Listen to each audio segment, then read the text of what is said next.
I wanted to talk about the concept of a thorn in your flesh. And Paul is talking about this in 2 Corinthians 12:7.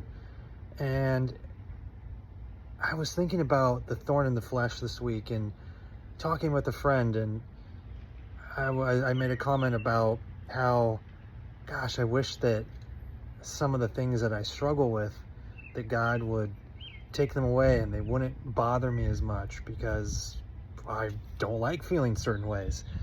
And he made an interesting point that really made me reflect on this. And he said, sometimes the thorn is there to remind us of what God is trying to teach us. And I'd never looked at it that way before. And, if I'm thinking about a struggle and I'm thinking about trying to be more like Christ, if everything's going easy, we tend to just not follow as much, or we tend to not need him as much. And I think sometimes when we have this thorn in our flesh, something that we struggle with, God uses it as a way of directing us back to him, to remind us of his grace and his mercy and why we need him. Because sometimes we forget.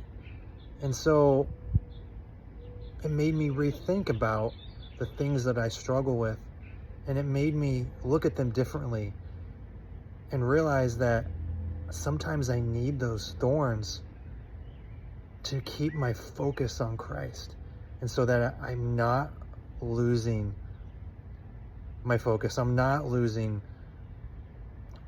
my purpose in some things. And I can't get upset about the thorn. The thorn is actually something that I need to be grateful to God for, which is counterintuitive. It's the opposite of what we normally would think. And so that's just a small thing I wanted to share. So if you have a thorn in your side that's just causing you problems, maybe we need to re-look at how we think about it. And sometimes it's a moment to thank God because he uses it to bless us and to help strengthen us and to help give us a more centralized focus on him.